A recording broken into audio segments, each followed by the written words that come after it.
오는 수요 예배는 제자 훈련, 사역 훈련, 그리고 1대1 양육 수료 예배로 함께 드립니다. 많이 참석해 주셔서 축하해 주시고 또 기쁨을 함께 나눌 수 있었으면 좋겠습니다. 2024년 재정 청구 마감 우리 12월 15일 주일까지입니다. 각 부서 부장님들 그리고 회계분들은 꼭 기억해 주시면 좋겠습니다. 그리고 교육자 소식이 있는데요. 우리 찬양 사역으로 섬겨 주셨던 강세원 전사님이 사임하게 되었습니다. 너무 아쉽고 좀 섭섭한데 그래도 찬양 사역자로서 또 개인의 좀 사역 계획이 있는 것 같습니다. 좀 섭섭하지만 기쁨으로 우리가 함께 보내드릴 수 있었으면 좋겠고요. 우리 전사님 사역 위해서도 많이 기도해 주시고 또 축복해 주시면 좋겠습니다. 그리고 오늘 부임하는 우리 사역자들이 있습니다. 우리 이주원 목사님, 장년 교구, 그리고 청년부 섬기는 문진성 목사님, 장성경 목사님, 또 우리 미취학부 섬기시는 라소희 전사님, 이렇게 네 분이 오늘 부임하게 되었습니다. 지금 막 부서 사역도 있고 그래가지고 오늘 인사를 좀 못 드리는데요. 이렇게 예배 후에 보실 수는 있습니다. 우리 얼굴을 공식적으로 소개하는 건 우리 송구영 신예배 때 모든 사역자들 다 나오셔서 그때 한번 인사드리도록 하겠습니다. 많이 환영해 주시고 또 사역자들이 잘 정착해서 하나님 나라 복음 위에 쓰임 받을 수 있도록 또 기도해 주시고 격려해 주시면 좋겠습니다. 또 우리 지난 한 주 이 나라의 정말 어려운 시간들 우리가 보았고 또 지나고 있는데요. 우리 나라를 위해서도 많이 기도해 주시면 좋겠습니다. 그래서 우리 사김의 교회는 이제 다락방을 포함해서 어떤 모임을 하든지 우리가 예배 초소를 위해서도 늘 지금 기도하고 있는 시간이긴 한데 우리 모일 때마다 나라를 위해서 이 민족 또 이 나라 위해서 하나님의 뜻이 이루어질 수 있도록 많이 기도해 주시면 좋겠습니다. 우리 교회 광고는 주보를 참고해 주시면 되겠습니다. 우리 하나님 말씀 보도록 하겠습니다. 오늘 이 시간 우리에게 주신 하나님의 말씀은 신약성경 빌립보서 4장 14절부터 20절까지 말씀입니다. 오늘도 우리 다 함께 자리에서 일어나셔서 이 말씀 한 절씩 교독하도록 하겠습니다. 제가 먼저 14절 말씀을 읽겠습니다. 그러나 너희가 내 괴로움에 함께 참여하였으니 잘하였도다. 빌립보 사람들아 너희도 알거니와 복음의 시초에 내가 마게도냐를 떠날 때 주고받는 내 일에 참여한 교회가 너희 외에 아무도 없었느니라. 데살로니가에 있을 때에도 너희가 한 번뿐 아니라 두 번이나 나의 쓸 것을 보내었도다. 내가 선물을 구함이 아니요 오직 너희에게 유익하도록 풍성한 열매를 구함이라. 내게는 모든 것이 있고 또 풍부한지라. 에바브로 디도 편에 너희가 준 것을 받음으로 내가 풍족하니 이는 받으실 만한 향기로운 제물이요 하나님을 기쁘시게 한 것이라. 나의 하나님이 그리스도 예수 안에서 영광 가운데 그 풍성한 대로 너희 모든 쓸 것을 채우시리라. 함께 읽습니다. 하나님 곧 우리 아버지께 세세 무궁하도록 영광을 돌릴지어다. 아멘. 자리에 앉으시겠습니다. 그동안 20년 넘게 사역을 하면서 저는 교회에서 상처받은 성도님들을 참 많이 만나 보았습니다. 정말 많은 분들이 정말 다양한 이유로 교회에 대해 실망하고 또 교회를 떠나야 되겠다고 결정하시는 모습을 보았습니다. 물론 어떤 경우는 제가 보기에 그건 별일 아닌 것 같은데? 라는 생각이 드는 부분도 좀 있었습니다. 하지만 대부분은 교회가 교회답지 못해서 일어나는 너무나 아픈 일들이었습니다. 그리고 그 많은 일들 중에 원인 중에 하나는 헌금에 대한 부분이었습니다. 교회가 헌금을 너무 강조한다는 거예요. 그리고 헌금을 많이 한 사람과 적게 한 사람을 노골적으로 차별한다는 것이었습니다. 심지어는 교회의 직분자, 임직식을 할 때 이렇게 금액을 정해주는 교회들이 있다는 거예요. 장로는 얼마, 안수 집사는 얼마, 권사는 얼마, 뭐 이런 식으로 헌금 액수가 정해져 있어서 돈이 없는 사람은 직분도 받지 못한다. 뭐 이런 이야기도 제가 굉장히 많이 들었습니다. 저는 이런 이야기를 한두 명에게서 들은 것이 아닙니다. 정말 많은 분들에게서 들었습니다. 이런 아픔 때문이겠죠. 어떤 분들은 교회에 대해서 너무 불신한 나머지 어떤 재정적인 헌신도 하지 않겠다고 다짐에 다짐을 하는 분들도 많이 보았습니다. 차라리 내가 개인적으로 누굴 도우면 도왔지 교회를 통해서 내가 헌금해가지고 뭐 재정 지원을 하지는 않겠다. 난 절대 하지 않겠다. 이런 고백을 하는 분들 많았습니다. 뭐 이런 비아냥도 하시더라고요. 교회 헌금하면 뭐하냐? 다 목사님 배부른 거 아니냐고 뭐 이런 얘기도 하셨고, 또 우리 교회뿐은 아니지만 저에게 오셔서 목사님 사김의 교회 부흥돼서 좋으시겠어요. 이제 목사님 부자 되겠네요. 뭐 이런 얘기도 하시는 분이 있었습니다. 여러분은 웃으시지만 저는 웃을 수가 없었습니다. 이게 조롱이지 않습니까? 이런저런 분들을 뵈면서 저는 저 또한 하나의 작은 다짐을 하게 됐습니다. 절대로 인위적으로 헌금 설교는 하지 말아야 되겠다. 헌금에 대한 이야기 내가 진짜 하지 말아야지, 이런 다짐했습니다. 돈이 있어야 하나님의 역사가 나타난다는 그런 메시지, 이 성경에 있지도 않은 헌금 안 하면은 하나님이 혼내신다는 뭐 그런 협박성 메시지, 뭐 이런 거 절대 하지 말아야 되겠다. 제가 다짐의 다짐을 여러 차례 했습니다. 하지만 여러분, 한 가지 저의 마음속에 예외를 둔 것이 있어요. 그것은 성경 본문이 그것을 얘기하고 있을 때는 반드시 말해야 된다는 것입니다. 이것은 꼭 헌금에 대한 주제만은 아닙니다. 그 어떤 주제라도 제가 좀 불편하거나 성도님들이 불편한 주제라 할지라도 성경이 말씀하고 있다면 그것을 꼭 이야기해야 되겠다. 설교에 대한 저의 아주 큰 다짐이었습니다. 제가 그것을 아주 결단을 하면서 제 마음속에 다짐을 했습니다. 여러분, 제가 이런 이야기를 길게 하는 이유가 있지 않겠습니까? 오늘 본문이 헌금에 대한 주제이기 때문입니다. 그래서 어찌 보면은 오늘 이 설교는 좀 특별하다고 할 수 있습니다. 100만 년 만에 있을까 말까한 헌금에 대한 저의 설교이기 때문에 이제 시간이 한참 지나면 유병희 목사가 헌금 설교를 한 적이 있던가, 이게 이제 흔적으로 남을 거예요.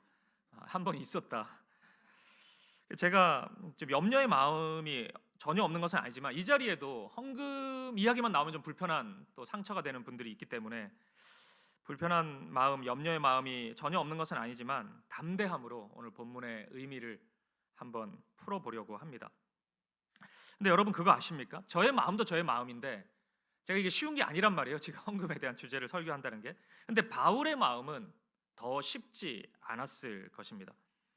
바울이라는 분은 돈에 대해서는 아주 심각할 정도로 철저했던 사람입니다. 여러분이 잘 아시는 것처럼 바울은 상당 기간을 천막 만드는 일을 하면서 이중직 사역을 했던 사람입니다. 이렇게 한 이유는 딱 한 가지였어요. 복음이 훼손되는 것이 싫었기 때문입니다. 당시에는 그 떠돌이 철학자들이라고 불리는 사람들이 철학적 지식을 이렇게 전해주고 돈을 받는 일들이 비일비재했습니다. 바울이 복음을 전하는 모습을 보면서 수많은 사람들이 이 떠돌이 철학자들과 비슷하게 여겼어요.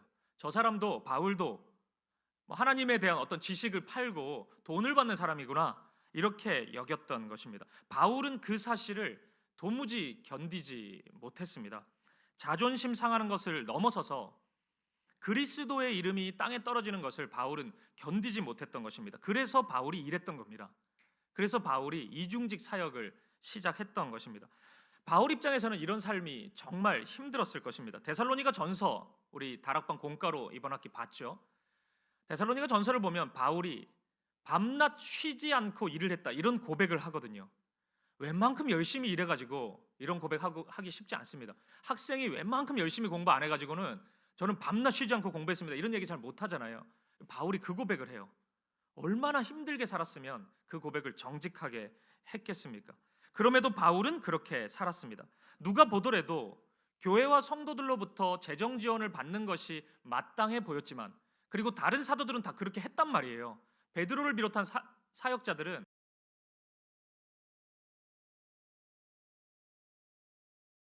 이스라엘 공동체가 드렸던 헌금, 이런 11조 이런 것들이 제사장과 레위인들에게 많이 사용되었기 때문에 그것은 성경적으로 합당한 부분이기도 했습니다. 하지만 바울은 거부해요. 그렇게 되면 바울 자신은 편하지만, 그리고 뭐 당당하게 얘기할 수도 있지만, 예수님의 이름이 굉장히 우습게 여겨지는 현실이 펼쳐졌기 때문입니다. 근데 여러분, 여기서부터 오늘 본문의 독특성이 나타납니다. 그랬던 바울이 오늘 헌금 이야기를 하고 있기 때문에 그렇습니다. 게다가 매우 적극적으로 얘기해요. 헌금에 대해서 너무 기쁘다고 막 이런 얘기까지 하고 있습니다. 오늘 그 본문이 포함된 4장 10절 말씀을 한번 보실까요? 우리 같이 한번 읽어보죠. 시작. 내가 주 안에서 크게 기뻐하는 너희가 나를 생각하던 것이 이제 다시 싹이 나매니 너희가 또한 이를 위하여 생각은 하였으나 기회가 없었느니라. 아멘. 여기서 말씀하는 너희가 나를 생각하던 것, 이것은 빌립보 교회가 바울을 향해 드렸던 재정 후원, 헌금인 것이, 헌금 이야기가 분명합니다. 바울은 빌립보 교회 성도들의 헌금에 대해서 믿음의 싹이 나는 행위라고 그렇게 칭찬하고 있습니다. 그리고 자신이 주 안에서 크게 기뻐하고 있다고, 그 헌금에 대해서 그렇게 지금 말씀하고 있습니다. 너무 바울스럽지 않잖아요. 그러니까 도대체 빌립보 교회 성도들이 드린 헌금이 어떤 헌금이길래, 그리고 어떤 마음으로 드린 예물이길래 바울이 이토록 노골적으로 칭찬하고 있는 것일까요? 그리고 이를 통해서 우리는 무엇을 배울 수 있을까요? 그래서 오늘은 바울의 헌금 이야기를 생각해 보려고 합니다. 참으로 부담스러운 주제이지만 또 한편으로는 물질이 있는 곳에 우리의 마음이 있는 것을 우리는 부인할 수는 없기 때문에 우리에게도 중요한 주제일 것 같습니다. 오늘도 세 가지 면에서 바울이 말씀하는 헌금에 대해서 한번 생각해 보도록 하겠습니다. 바로 보겠습니다. 첫 번째입니다. 바울은 헌금에 대한 성경의 원리를 따르고 있습니다.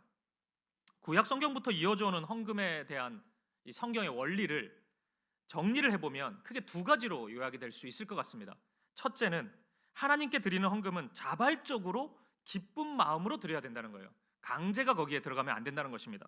그리고 두 번째로 하나님께 드린 예물은 목적에 맞게 분명하고 투명하게 사용이 되어야 한다는 것입니다. 이것이 성경 전체에 나오는 헌금에 대한 두 가지 원리라고 할 수 있습니다. 바울은 이 원리를 철저히 따라갑니다. 그래서 고린도후서 9장 7절 말씀을 보면 바울이 신명기 16장 17절 말씀을 따라서 이렇게 고백합니다. 각각 그 마음에 정한 대로 할 것이요 인색함으로나 억지로 하지 말지니 하나님은 즐겨내는 자를 사랑하시느니라. 아멘. 그러니까 누가 정해주는 게 아니라는 거예요. 그 마음에 정한 대로, 억지가 아니고 즐거운 마음으로 하라는 것입니다. 그러니까 누구는 얼마, 누구는 얼마 이런 식으로 헌금을 정하지 않는 것입니다. 믿음의 분량대로 기쁨으로 드리면 그 액수와 관계없이 하나님이 받으신다는 거예요. 오늘날 우리는 이 당연한 원리를 너무나 많이 놓치곤 합니다. 그래도 목사님 많이 내는 게 좋지 않습니까? 우리 좀 솔직해지시죠. 그래도 돈이 많은 게 좋지 않습니까? 하나님의 일하는데 훨씬 좋은 거 아닙니까? 실제로 그런 거 아닙니까? 이렇게 말하고 이렇게 생각하는 경우가 굉장히 많다는 것입니다. 근데 여러분, 헌금에 대한 예수님의 이 유명한 이 에피소드를 한번 기억해 보십시오. 마가복음 12장 41절 말씀입니다. 예수께서 헌금함을 대하여 앉으사 무리가 어떻게 헌금함에 돈 넣는가를 보실새 여러 부자는 많이 넣는데 한 가난한 과부는 와서 두 렙돈 곧 한 고드란트를 넣는지라. 예수께서 제자들을 불러다가 이르시되 내가 진실로 너희에게 이르노니 이 가난한 과부는 헌금함에 넣는 모든 사람보다 많이 넣었도다. 아멘.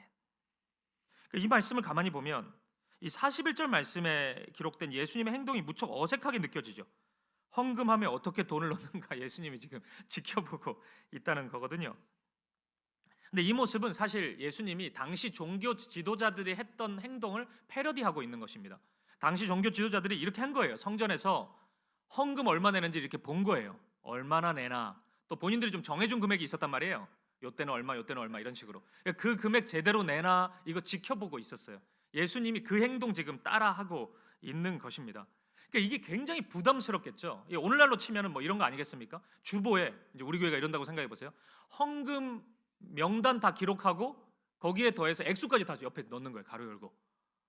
아무렇지도 않으세요? 굉장히 부담스러울 것 같은데 이제 그렇게 하는 겁니다.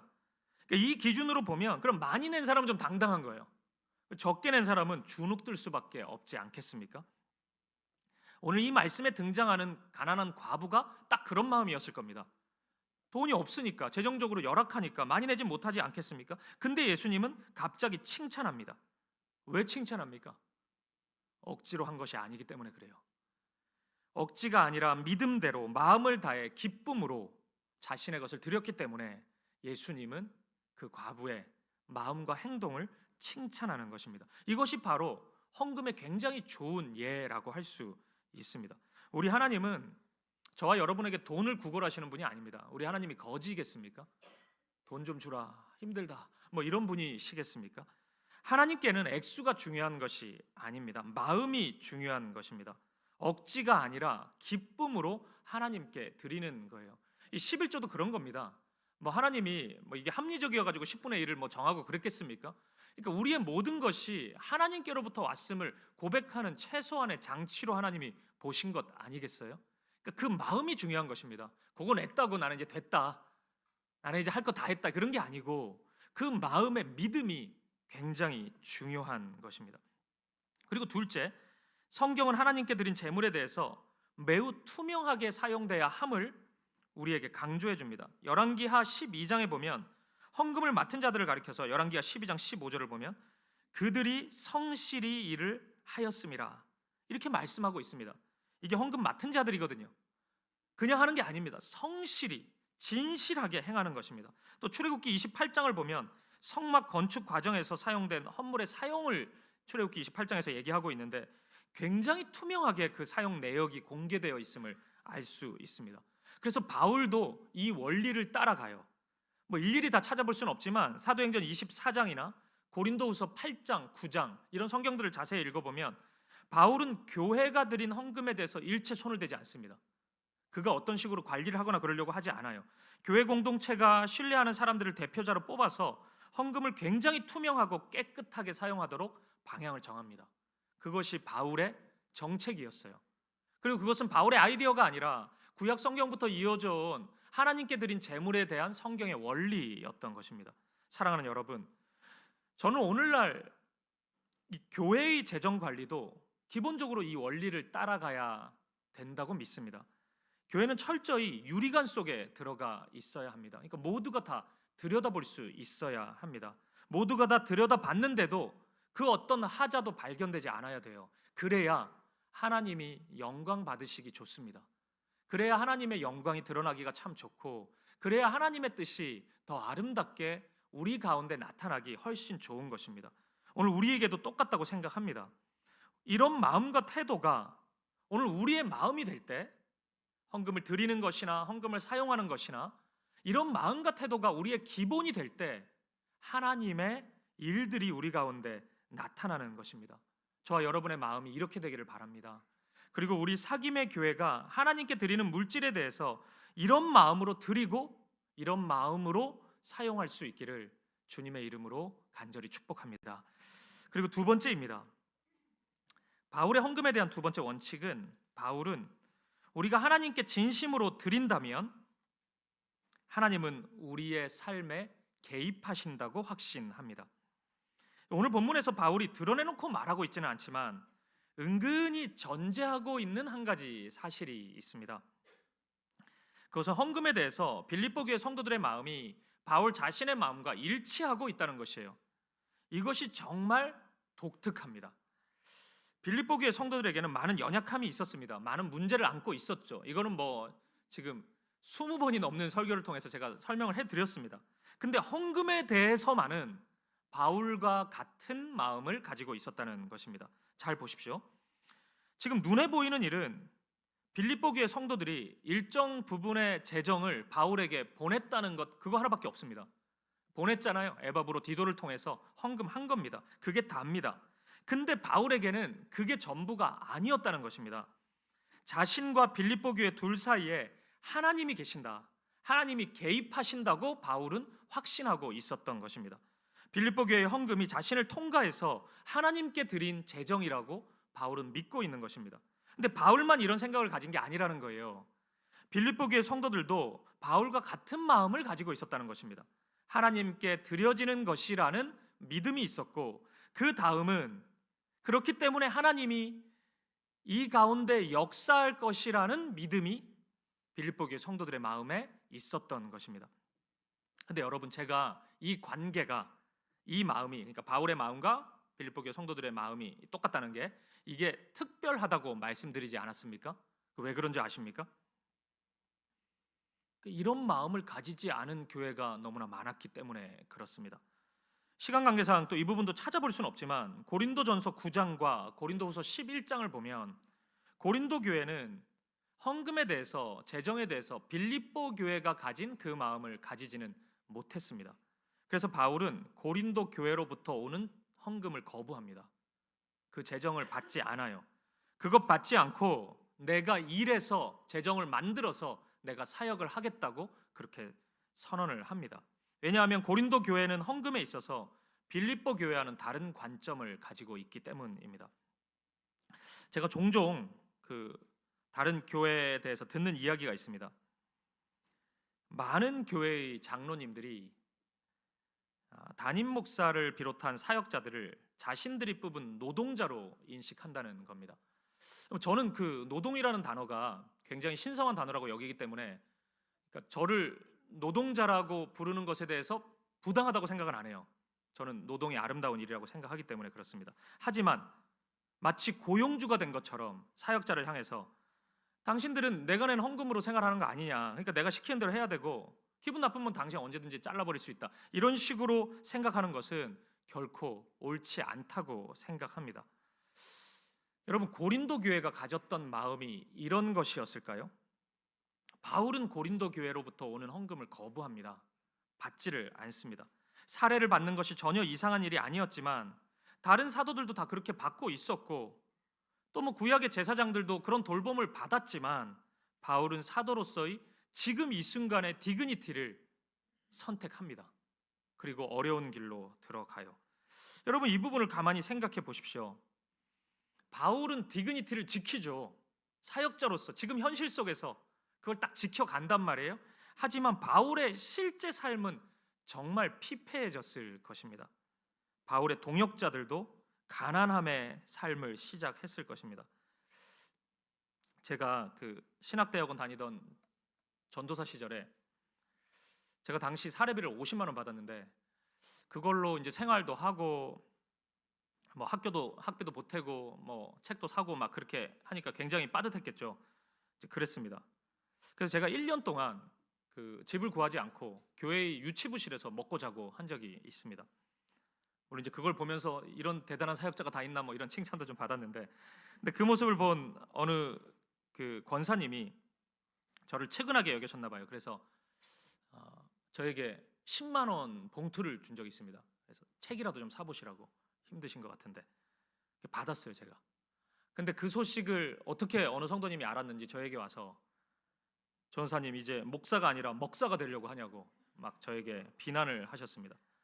제가 너무 자존심이 상하더라고요. 그렇게 먹는 거 좋아하지도 않는데 먹사라고 하니까. 그래서 제가 이렇게 성도님들이 주시는 걸 다 거부했어요, 그때.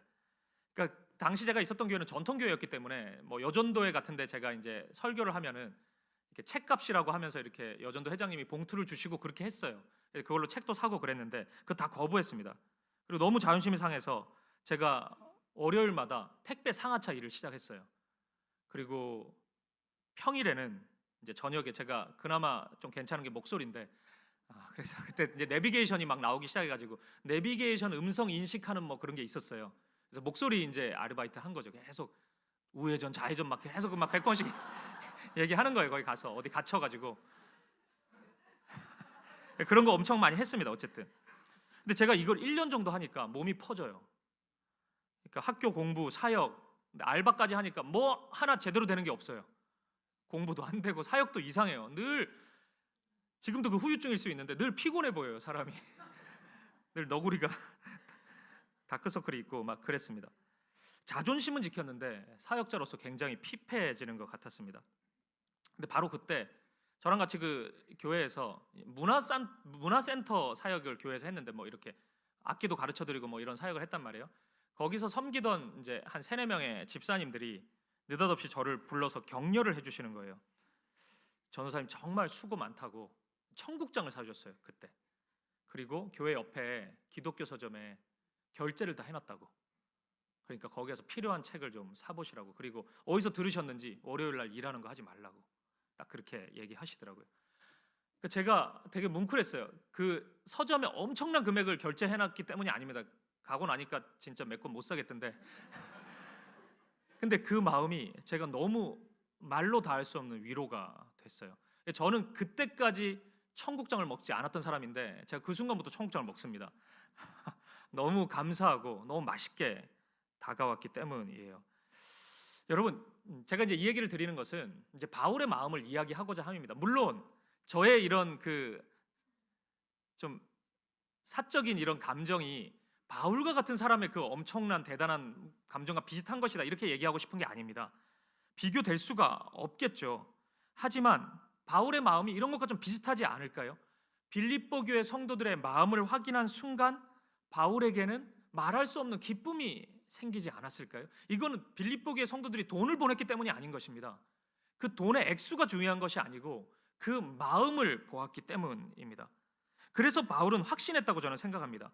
이런 마음과 마음 사이에는 하나님이 개입하시는구나, 하나님이 서 계시는구나.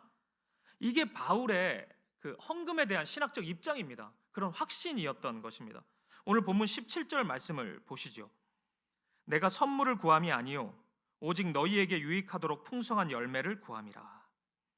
이 말씀을 직역하면 이렇게 돼요. 제가 한번 읽어드릴게요. 그러니까 헬라어 성경을 직역하면 이렇다는 겁니다. 내가 바라는 것은 선물이 아니라 여러분의 장부에 유익한 열매가 늘어나는 것입니다. 아멘.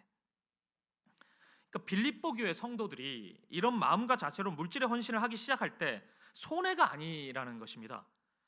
그들의 장부에 이익이 생기기 시작할 것이다. 그러니까 가계부 같은 거죠, 이게 지금.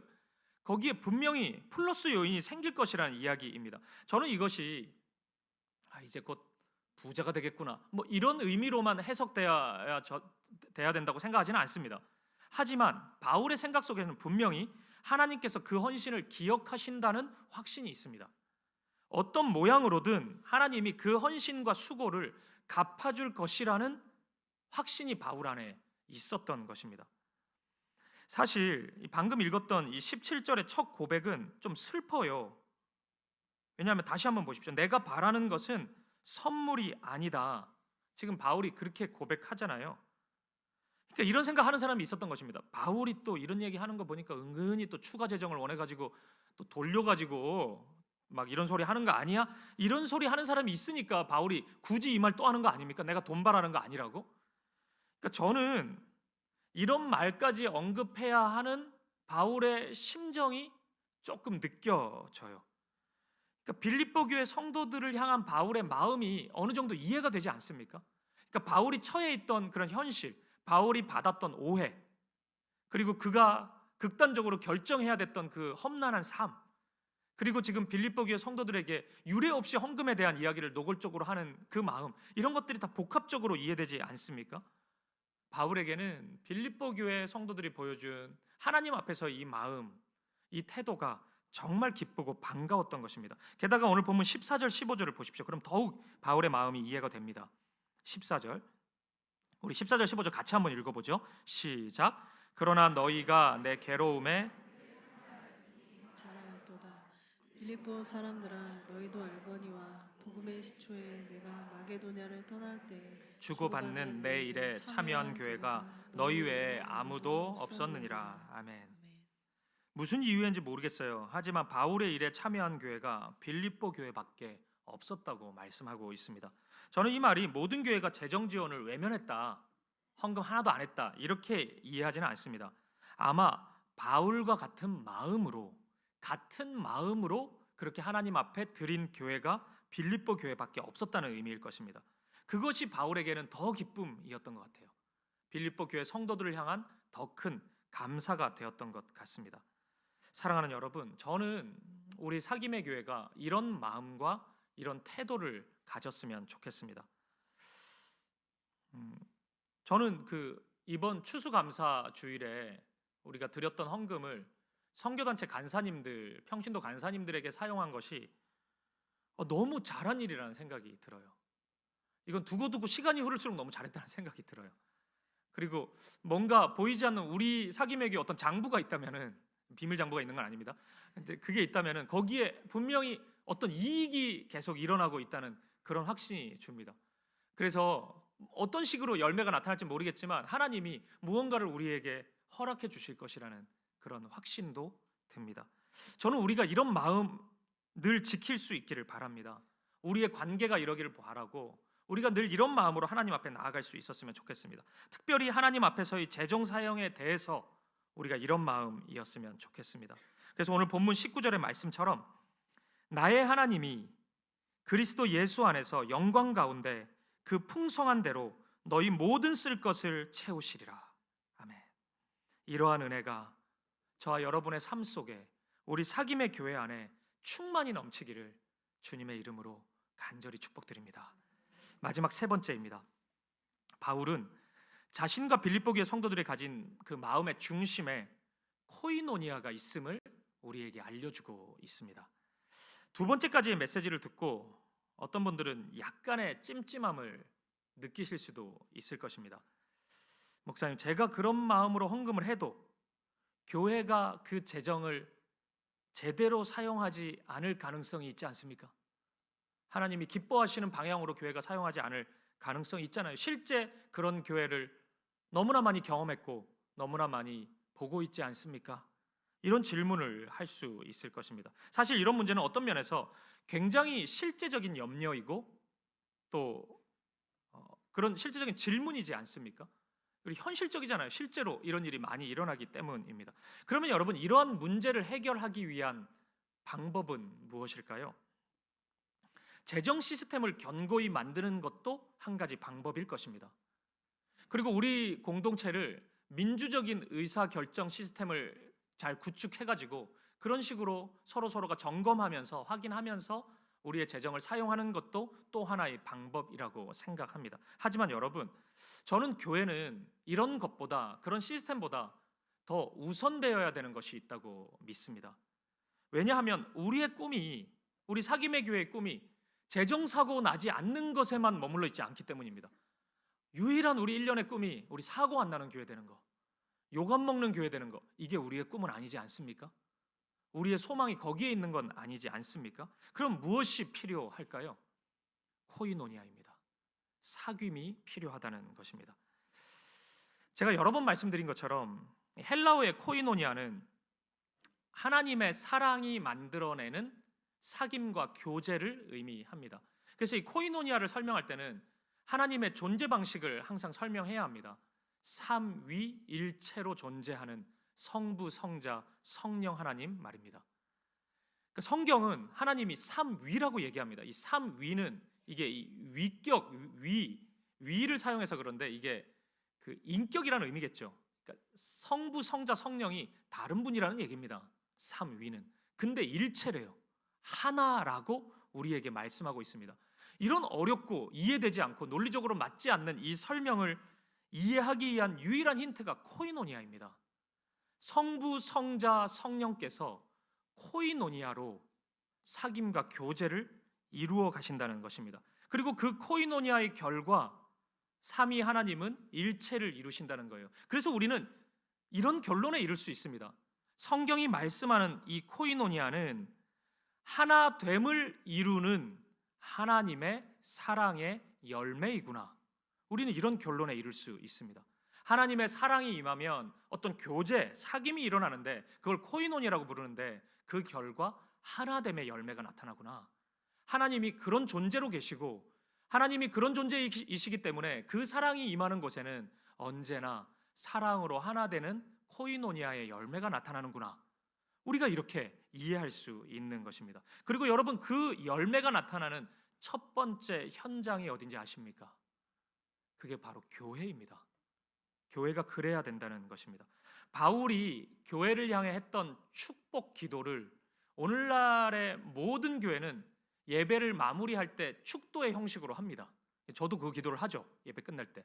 주 예수 그리스도의 은혜와 하나님 아버지의 사랑과 성령의 사귐이. 물론 성경에 보면 이걸 교통, 교제 이렇게 번역하기도 했는데 이게 코이노니아거든요. 그래서 저는 사귐이라고 얘기를 합니다. 항상 제가 축복 기도할 때. 이 사귐이 코이노니아입니다. 그러니까 성령께서 우리 가운데 계시죠. 지금은 성령의 시대니까 그 성령이 코이노니아를 이루십니다. 하나님의 그 사랑을 우리 가운데 적용시켜 가세요. 그래서 하나님과의 사랑을 뛰어넘어서 우리 간의 사랑 속에서도 하나님이 이루셨던 일체, 그 하나됨의 열매를 만들어 가신다는 것입니다. 다시 본문 14절을 한번 보십시오. 그러나 너희가 내 괴로움에 함께 참여하였으니 잘하였도다. 빌립보 사람들아, 너희도 알거니와 복음의 시초에 내가 마게도냐를 떠날 때 주고받는 내 일에 참여한 교회가 너희 외에 아무도 없었느니라. 아멘.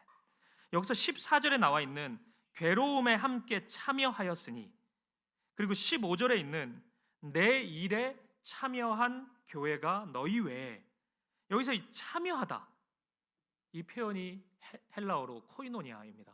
지금 코이노니아가 두 번에 걸쳐서 사용되고 있습니다. 그러니까 마음과 신앙, 태도에서 완전한 일치가 일어났던 것입니다. 빌립보 교회의 지금의 모습은 비록 분열된 마음도 있어 보이고 어려운 아픔을 지금 지나고 있는 것처럼 보이지만, 바울은 그들 안에서 어떤 가능성을 본 것입니다.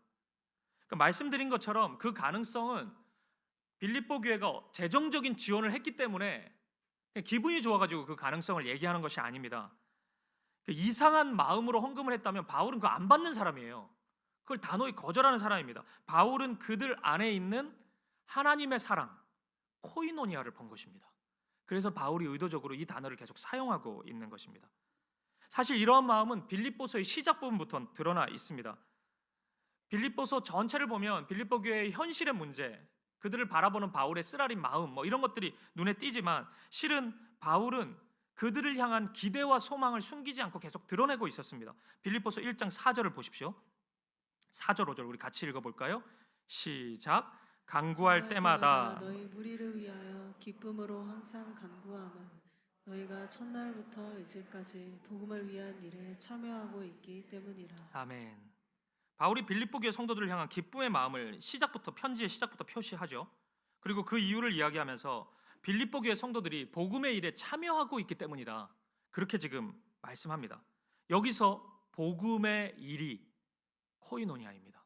복음에 대한 코이노니아를 너희들이 하고 있다, 그렇게 말씀하는 것입니다. 사랑하는 여러분, 기억하십시오. 교회 안에 이 코이노니아가 가득하면 다른 마음이 힘을 잃습니다. 그러니까 교회 안에도 우리가 사람들이 모인 곳이기 때문에 세상의 가치와 세상의 마음들이 스며들 수 있단 말이에요. 그게 막 드러날 수 있고 나도 모르게 그런 얘기를 할 수도 있단 말이에요. 어리석은 욕망과 욕심, 이런 것들이 튀어나올 수가 있어요, 교회 안에서도. 근데 그런 것들이 우리 안에 코이노니아가 계속 채워져 가면은 힘을 잃어간다는 것이에요. 그것이 정말 하나씩 희미해져 간다는 것입니다. 그러니까 교회 안에서 내가 어떤 힘을 만들어 보겠다는 사역자의 욕망이 태어날 수도 있고, 저도 그런 욕망 가질 가능성이 있지 않습니까? 내가 여기서 뭐 하나 해봐야 되겠다, 이런 욕망. 또 성도들도 그런 욕망이 있을 수 있거든요. 내가 여기서 한 자리 하고 영향력을 발휘해야지, 이럴 욕망이 있을 수 있단 말이에요. 근데 우리 안에 코이노니아로 가득하면 그런 어리석고 형편없는 마음들이 스스로 부각되기 시작하면서 희미해지는 거예요. 점점 사라져 가는 것입니다. 로마서 1장 14절 말씀을 한번 보실까요? 우리 같이 한번 읽어보겠습니다. 시작. 헬라인이나 야만인이나 지혜 있는 자나 어리석은 자에게 다 내가 빚진 자라. 아멘. 바울은 자신이 로마에 꼭 가야 하는 이유에 대해서 말하면서 이런 얘기를 합니다. 빚을 갚기 위해서, 이렇게 이야기를 해요. 이게 이상해요.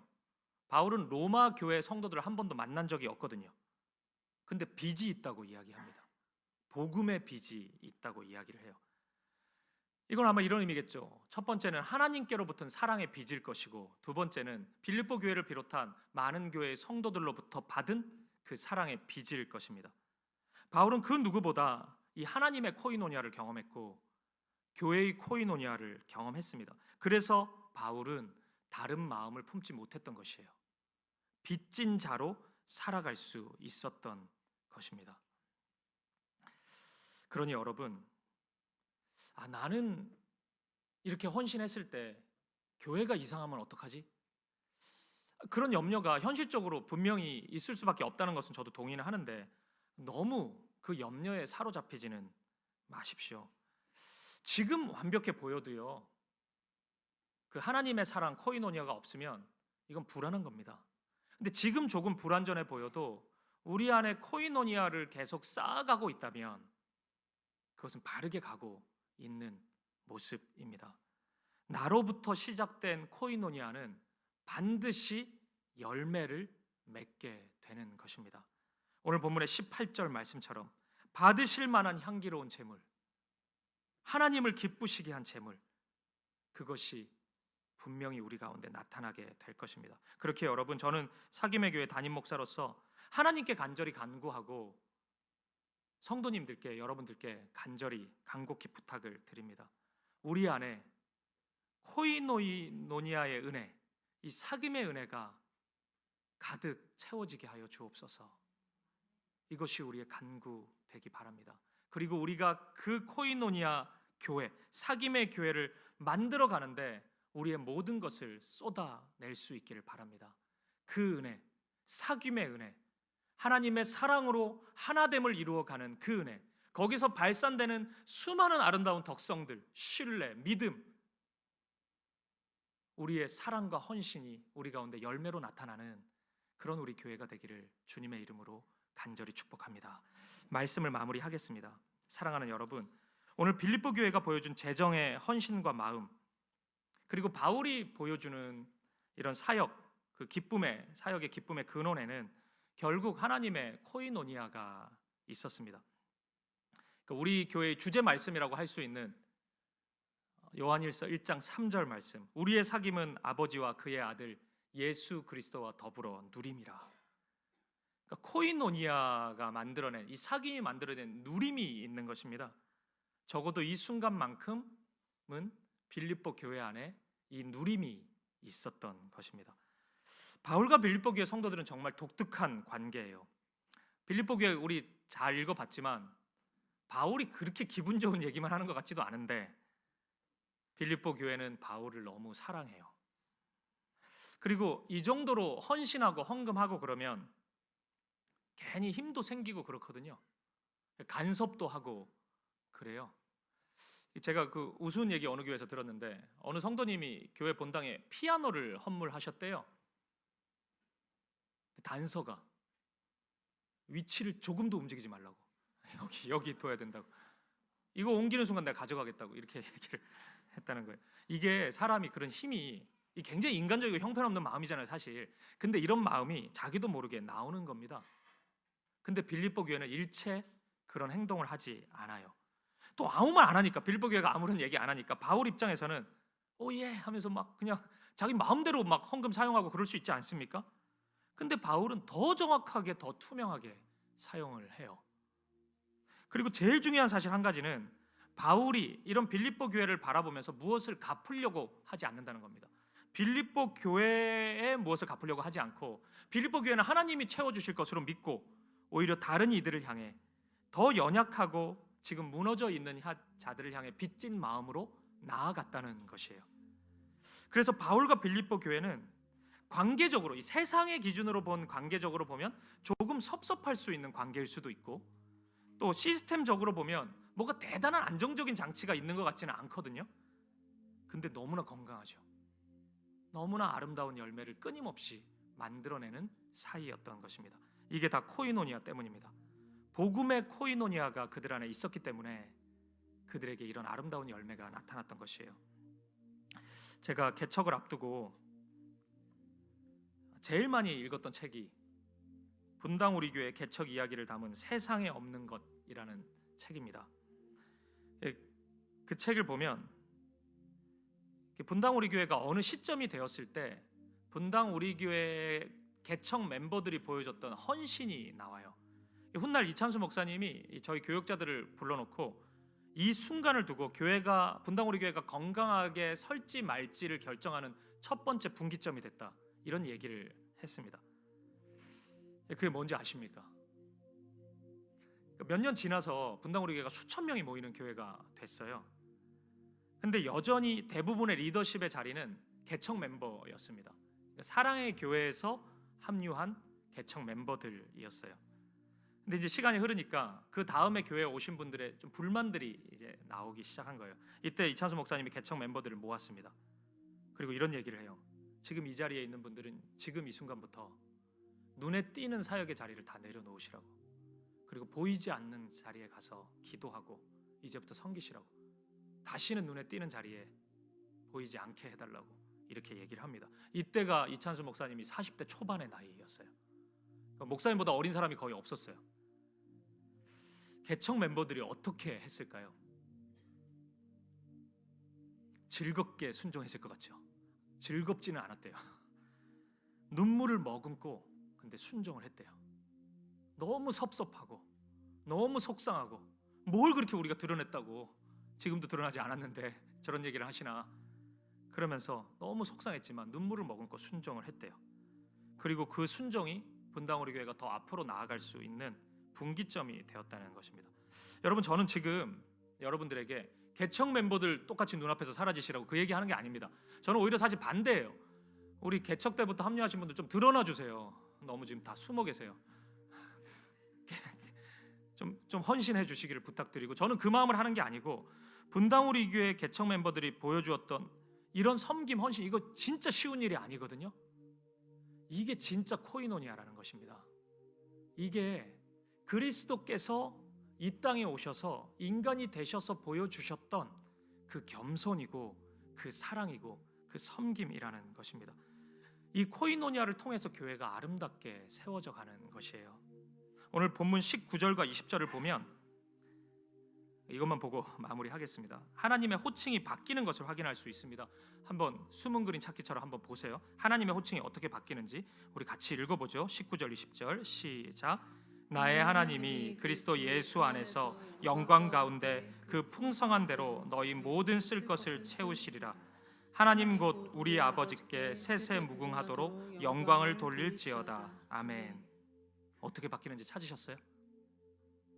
나의 하나님이 우리 하나님 아버지로 바뀌고 있습니다. 그 미생이라는 만화책이 있는데 그 드라마에도 나와요. 거기에 제가 인상적인 장면 하나가 있는데, 이 회사에서 되게 어려운 그 프로젝트를 영업 3팀이라는 곳에서 그걸 해요. 너무 놀래요. 임직원들이 모여서 저런 생각을 왜 못했지 이러면서, 이 프로젝트를 처음 기획한 사람이 신입사원 장그래였던가 이러면서 한번 일어나 보라 그래요. 그리고 어떻게 이런 생각을 했냐고 얘기해 보라고 사장이 그렇게 얘기합니다. 이때 이 장그래 신입사원이 이런 얘기를 해요. 딱 한마디. 우리 회사이기 때문입니다. 그렇게 얘기를 해요. 저는 그 만화책 보다가 이 우리라는 단어가 이렇게 눈물이 날 줄은 몰랐어요. 이때 보면서 우리여서 다른 생각, 다른 행동을 할 수 있었구나. 사랑하는 여러분, 오늘 바울과 빌립보 교회가 보여준 이 코이노니아가 저와 여러분 우리의 코이노니아가 되기를 간절히 소망합니다. 이런 코이노니아로 가득한 우리 사김의 교회가 되기를 사랑하는 주님의 이름으로 간절히 축복드립니다. 우리 함께 찬양과 기도 드리시겠습니다. 우리를 사용하소서. 우리 이 찬양 드리고 싶습니다. 오늘 우리에게 부어주신 그 사랑, 그리고 그 사랑으로 나타난 우리가 하나님을 아버지라고 부를 수 있고 우리는 하나님의 자녀가 될 수 있는 이 신분의 변화, 이 관계가 바로 코이노니아입니다. 하나님과 나누는 사귐이 바로 이것이에요. 그리고 그 사랑이 우리 가운데 우리 마음과 인생의 잔에 가득 채워졌기 때문에 다윗이 고백한 것처럼 내 잔이 넘치나이다. 그 잔이 흘러 넘쳐서 또 다른 코이노니아를 만들어내는 것입니다. 그 첫 번째 자리가 바로 교회이고요. 그리고 그 다음 우리의 삶이고 우리의 나라, 민족이고 그렇게 우리의 지경이 넓혀져 가는 것입니다. 오늘 헌금의 주제 설교이긴 하지만 헌금을 넘어서 우리의 모든 마음과 모든 사역에 이 마음이, 이 코이노니아가 적용될 수 있었으면 좋겠습니다. 이것이 빌립보 교회를 기대할 수 있는 하나님의 시선이었다면, 오늘 우리 교회가 인간적으로 좋아 보이는 만약에 몇 개의 요소가 있다면 그런 것으로 우리가 기대할 수 있는 게 아니고, 오늘 우리도 사김의 교회도 우리가 기대할 수 있는 부분은 이것 하나일 것입니다. 우리 안에 그 하나님의 사랑, 코이노니아, 그 섬김과 헌신이 우리 가운데 있다면 우리는 기대할 수 있는 하나님의 교회가 될 것입니다. 우리가 그 꿈, 그 소망 가지고 우리가 함께 이 찬양 드릴 수 있었으면 좋겠습니다. 함께 고백하겠습니다. 우리에게 소원이 하나 있네. 주님 다시 오실 그날까지, 주님 다시 오실 그날까지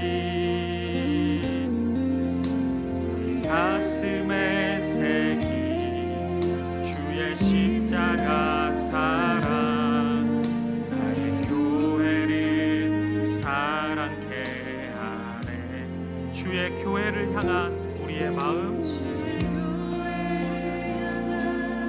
우리 마음 희생과 포기와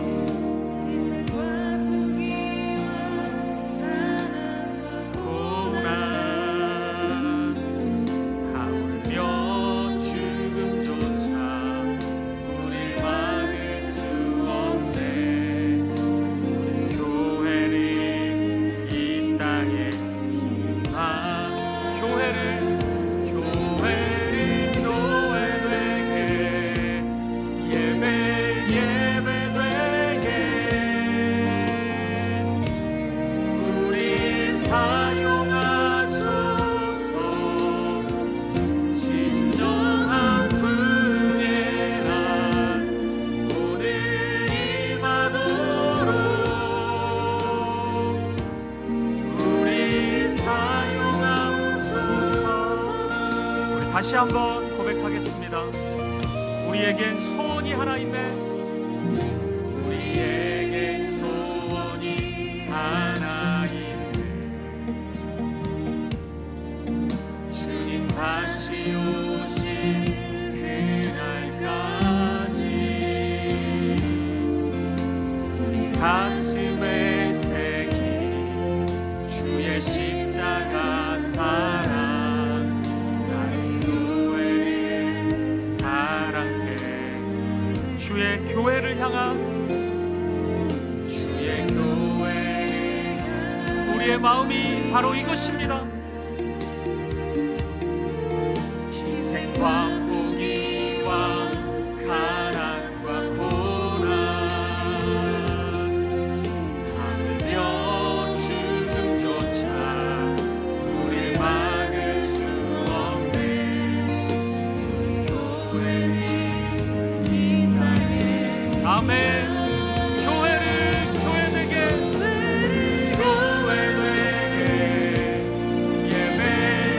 예배되게 우리 사용하소서. 진정한 분의 날 오늘 임하도록 우리 사용하소서. 성령 안에 예배하리라. 성령 안에 예배하리라.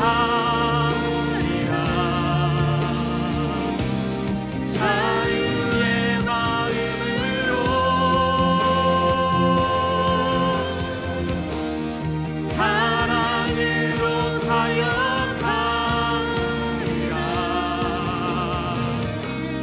교회는 생명이, 교회를 교회되게, 교회되게 예배되게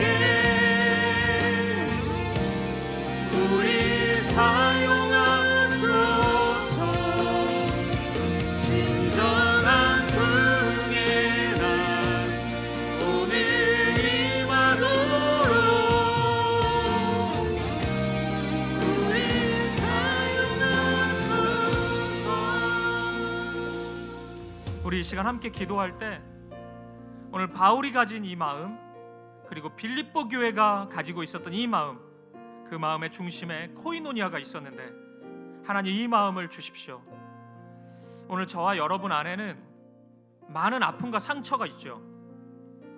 저도 학창 시절 경험했던 교회가 큰 다툼과 혼란 가운데 있었기 때문에 교회를 향한 그 불신을 깨트리는데 너무나 많은 시간이 필요했습니다. 하나님의 은혜가 필요하죠. 오늘 그 은혜를 구하십시다. 우리의 사귐은 먼저 하나님과의 사귐으로부터 회복되는 것입니다. 하나님, 제 마음을 회복시켜 주시고 오늘 사나운 마음이 아니라 착하고 부드러운 딱딱한 마음이 아니라 부드러운 마음 주셔서 하나님을 바라보게 하시고 그 사랑 안에 거할 때 보이는 시선, 그리고 말할 수 있는 그 이야기들, 꿈꿀 수 있는 것들 품을 수 있게 인도하시고 그렇게 함께 사귐의 일들을 만들어가는 우리가 되게 하여 주옵소서. 오늘 우리 사귐의 교회가 완전한 모습이 아니지 않습니까?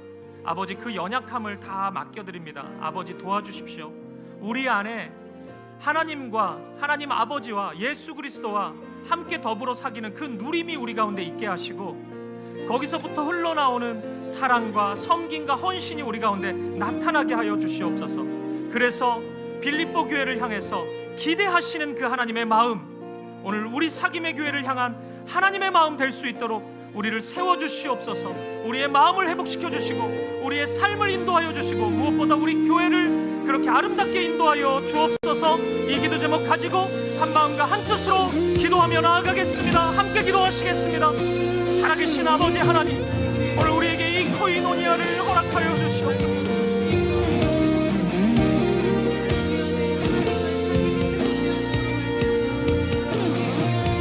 아버지 하나님, 우리를 붙잡아 주시옵소서. 아버지 하나님, 인도하여 주시옵소서. 아버지 하나님, 아버지 하나님, 오늘 먼저 우리 가운데 하나님의 사랑으로 충만해지기를 원합니다. 그 사랑으로 우리를 채워주시고 거기서 흘러넘쳐 흐르는 하나님 그 사랑의 열매, 아름다운 사귐의 열매가 우리 가운데 나타나게 하여 주시옵소서. 물질의 헌신을 넘어서 우리의 마음의 말과 우리의 행동과 우리의 모든 태도가 하나님 앞에서의 아름다운 코이노니아가 될 수 있도록 아버지 하나님 인도하여 주시옵소서. 오늘 우리 사귐의 교회가 그렇게 빌립보 교회를 바라보는 하나님의 기대와 소망이 가득 넘치는 그런 아름다운 교회로 서게 하여 주시옵소서. 복음의 코이노니아를 우리 가운데 허락하여 주시옵소서. 할렐루야, 할렐루야. 교회를 통하여서 우리가 하는 모든 것만은 우리 다 함께 자리에서 일어나셔서 우리 함께 고백하겠습니다. 교회를 교회되게,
살아계신 하나님,